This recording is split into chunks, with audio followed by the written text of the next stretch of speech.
Hey guys, আসসালামু আলাইকুম। তারপর বলো, কেমন আছো তোমরা? নতুন গল্প দীর্ঘ 6টি বছর পর পার্ট 1 তো শুরু করা যাক। দীর্ঘ 6টি বছর পর আবার পা রাখলাম সেই চিরচেনা শহরে। এয়ারপোর্ট থেকে বের হয়ে সামনে তাকাতেই সামনে দাঁড়িয়ে থাকা ব্যক্তিটাকে দেখতে পেয়ে পুরনো অতীতটা আবার মনে পড়ে গেল। বুকের বাঁ পাশটা চিনচিন ব্যথা অনুভূত হলো। সেই সাথে ভালোবাসার মানুষটাকে পাওয়ার যন্ত্রণাটা আরো প্রকোপ হলো। প্রিয় মানুষটিকে পেয়েও হারিয়ে ফেলার যন্ত্রণাটা বোধহয় পৃথিবীর সবচাইতে বেদনাদায়ক। এই সেই অল্প দিনে প্রিয় হওয়া অপ্রিয় আলবার্ট শহর। ঠিক 6টি বছর আগে এমনই একদিনে ভাঙা হৃদয় নিয়ে পাড়ি দিয়েছিলাম নিজ জন্মভূমিতে। কথাটা ভাবতেই রাফির চোখ দিয়ে গড়িয়ে পড়া নোনা জলটুকু সম্পূর্ণ মুছে লাগেজটা হাতে নিয়ে সামনে দাঁড়িয়ে থাকা মানুষটাকে পাশ কাটিয়ে আরাবের সামনে গিয়ে দাঁড়ালো। আরাফ রাফির চাচাতো ভাই। আরাফ এগিয়ে এসে রাফির লাগেজটা হাতে নিয়ে বলে, তোমার আসতে অসুবিধা হয়নি তো রাফি? রাফি একবার আর চোখে আরাবের পাশে দাঁড়িয়ে থাকা ব্যক্তিটার দিকে তাকিয়ে দৃষ্টি মাটিতে নিবদ্ধ করে বলে, না ভাইয়া, এর আগেও তো একবার এসেছি, থেকেছি কতগুলো বছর এই শহরে, আসতে কোনো অসুবিধা হয়নি।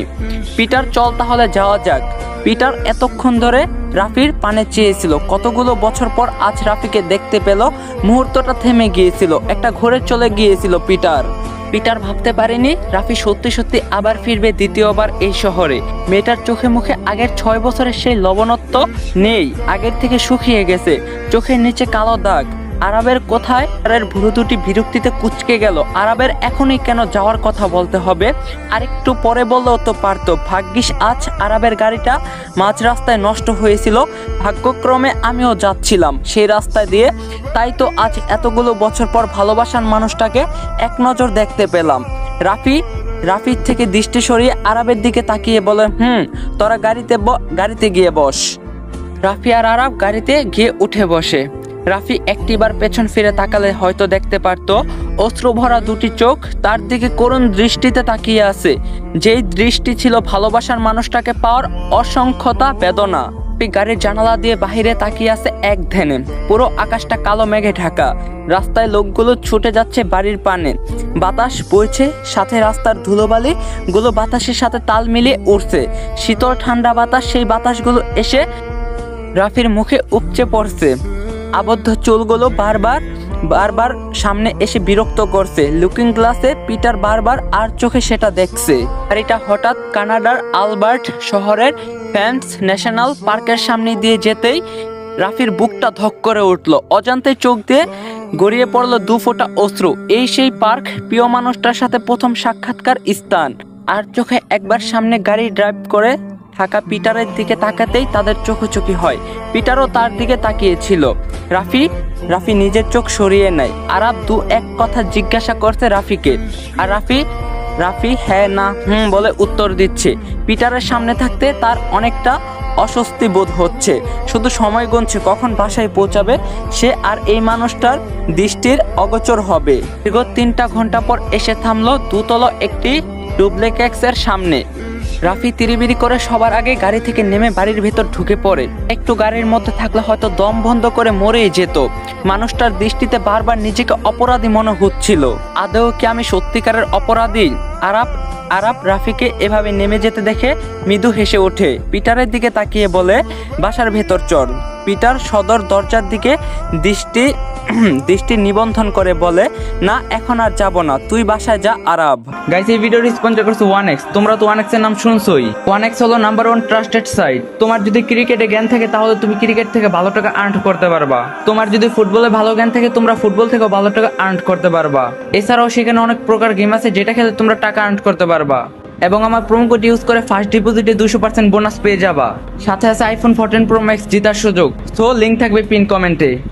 আরাফ রাফির লাগেজটা নিয়ে গাড়ির থেকে নেমে একবার পিটারের দিকে তাকিয়ে বাসার ভেতর ঢুকে পড়ে। রাফি ভেতরে ঢুকতেই তার চাচি রত্না বেগম ছুটে আসে। রাফির মুখে কপালে অসংখ্য চুমুতে ভরে দেয়। গালে হাত দিয়ে ছল নয়নে তাকায়। নিজ দেশে গিয়ে ভুলে গিয়েছিলি এই চাচিটাকে? একটাবারও ফোন দিয়ে খোঁজ খবর নিলি না? খুব বেশি পর করে দিয়েছিলি? রাফি রত্না বেগমকে জড়িয়ে ধরে সরি চাচি। রত্না বেগম রাফিকে নিজের থেকে ছাড়িয়ে বলে হয়েছে হয়েছে, আর সরি বলতে হবে না, যাও ফ্রেশ হয়ে আসো তাড়াতাড়ি, দেখছি তোমায়। আরাপ লাগেজটা বাড়ির কাজের লোকের কাছে দিয়ে রাফির ঘরে পাঠিয়ে দেয়। রাফি সিঁড়ি বেয়ে নিজের রুমে আসে। রুমে ঢুকে বেশ অবাক হয়, সেই আগের মতোই তার রুমটা গোছানো রয়েছে। তার চাচি এই রুমটা ঠিক সময় করে গুছিয়ে রেখেছে। কথাটা ভাবতেই মুখে এক চিলতে হাসি ফুটে ওঠে। এই চাচিটা তাকে পাগলের মতো ভালোবাসে। নিজের তো মেয়ে নেই, দুটো ছেলেই শুধু। গাইস, এখানে আমার একটু ভুল হয়েছে, আমি আপনাদের বুঝাই বলি তাহলে আপনারা বুঝবেন। আসলে হয়েছে কি যে পিটারের জায়গায় রাফি হইব আর রাফির জায়গায় এনা হইব। আসলে রাফির ক্যারেক্টারটা মেয়ে ছিল, তখন আমি বুঝি নাই, তো গল্প বানায় ফেলাইছি, বাট এখন মনে পড়ছে। তো আপনারা বুঝে নেন, আমি আপনাদের আবারও বলতাছি, পিটারের জায়গায় রাফি হইব আর রাফির জায়গায় একটা মেয়ের নাম হইব।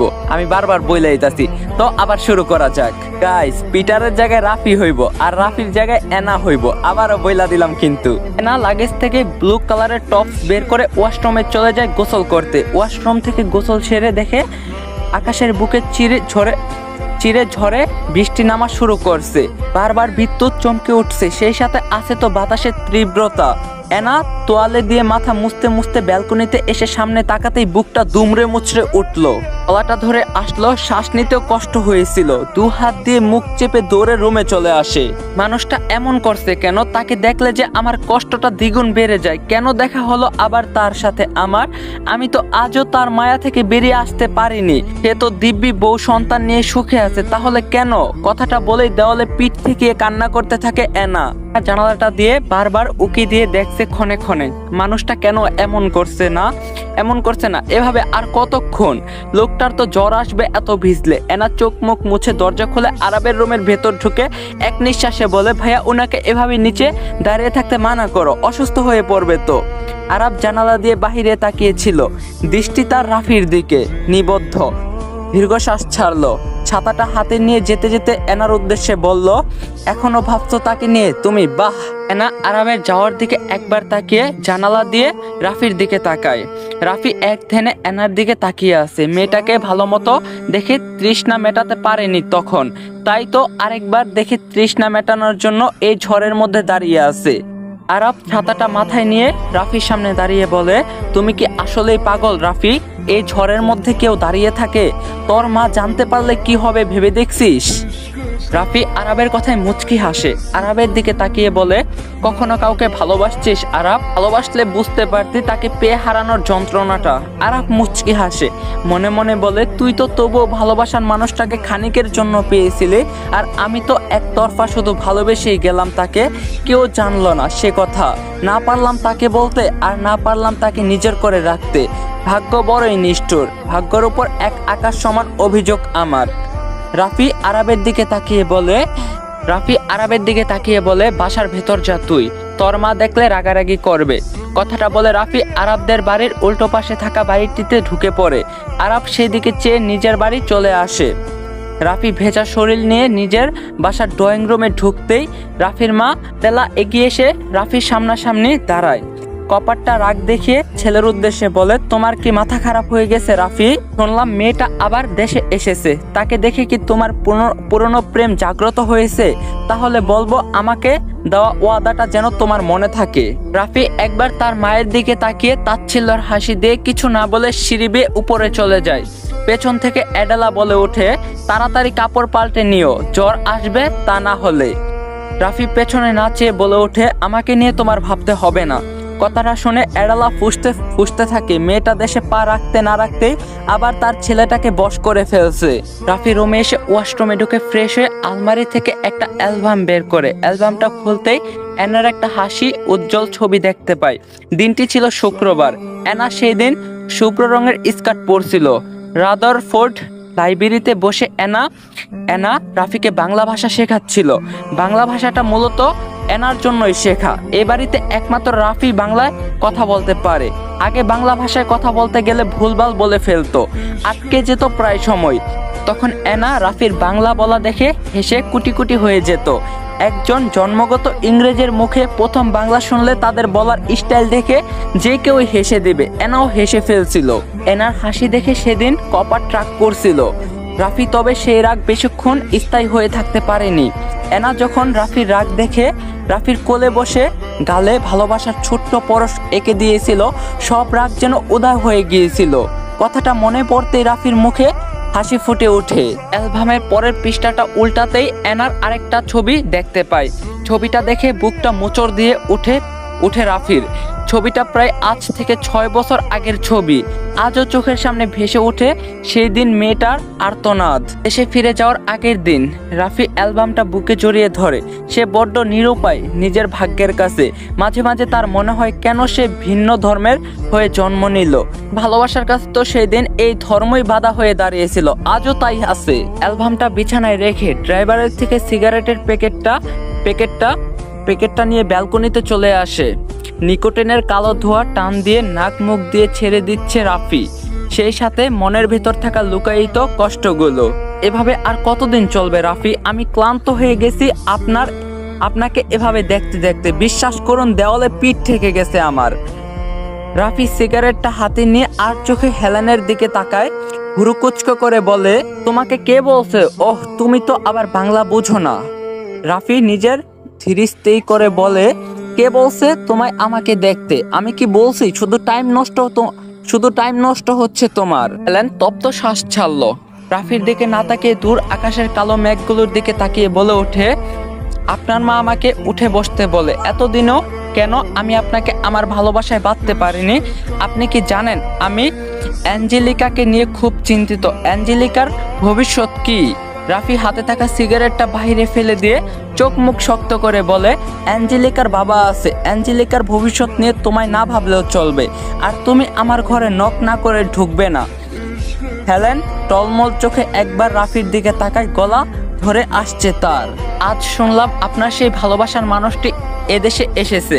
মেয়েটা নিশ্চয়ই খুব রূপবতী, তাই না? আচ্ছা, এখনো কি মেয়েটাকে ভালোবাসেন আপনি? এর জন্যই কি আমায় আজও মেনে নিতে পারেননি? রাফি হেলেনের দিকে রাগান্বিত চোখে তাকে রুম থেকে বেরিয়ে যায়। এদিকে আরাব ছাদে দাঁড়িয়ে আছে। বৃষ্টি থেমে গেছে, ঘন্টা খানেক হবে। আরাবের মন আজ বিষণ্ণতায় ভরা। ভালোবাসার মানুষটিকে কেন এত ভালোবেসে চেয়েও পাওয়া যায় না। আরাফ পকেট থেকে ফোনটা বের করে গ্যালারিতে ঢুকতে একটা ছবি ওপেন করে। মেয়েটার হাস্যোজ্জ্বল ছবিটা দেখে আরাফ মুচকি হাসে। মেয়েটার ছবিটাতে হাত বুলিয়ে আকাশের কালো মেঘগুলোর দিকে তাকিয়ে বলে, হে বিধান, এমন ভালোবাসা আর কারো মনে সৃষ্টি হতে দিও না, যেই ভালোবাসার প্রাপ্তির কোনো স্থান নেই। ভালোবাসা যে এত দহনে পড়তে হয়, সে দহন কোলানোর সাহস হয় না। আরাফ ভাই, তুই এত রাতে ছাদে? হঠাৎ পেছন থেকে বলা কথাটা আরাবের কনকুহর হতেই আরাব তড়িগড়ি করে ফোনটা পকেটে ঢুকিয়ে নিয়ে এমন সময় আরাবের হাত ফসকে ফোনটা নিচে পড়ে যায়। আরাব এনার দিকে তাকিয়ে মেকি হাসি দিয়ে ফোনটা তোলে আর মনে মনে বলে, মরার উপর খাড়ার গা এসে হাজির। গাইস, এটাই ছিল নতুন গল্পের পার্ট 1। আপনাদের কাছে কেমন লাগছে অবভিয়াসলি কমেন্টে জানাবেন। আর গল্পটা হলো প্রবাস, মানে আদার্স কান্ট্রির গল্প, ঠিক আছে? বাইরের দেশের একটা গল্প আমি বাংলাদেশ কান্ট্রিতে ছাড়তেছি। কেমন লাগছে অবভিয়াসলি কমেন্টে জানাবেন। যদি আপনাদের ভালো লেগে থাকে তাহলে পার্ট 2 দিমো, নাহলে এখানে এন্ড করে দিমো, আর গল্পটা আগামো না। তো সবকিছু কমেন্টে জানাবেন। ভিডিওটা ভালো লাগলে লাইক দিবেন, চ্যানেলে নতুন না থাকলে অবশ্যই চ্যানেলটা সাবস্ক্রাইব করবেন, ভিডিওটা বেশি বেশি করে শেয়ার করে দিবেন। আল্লাহ হাফেজ।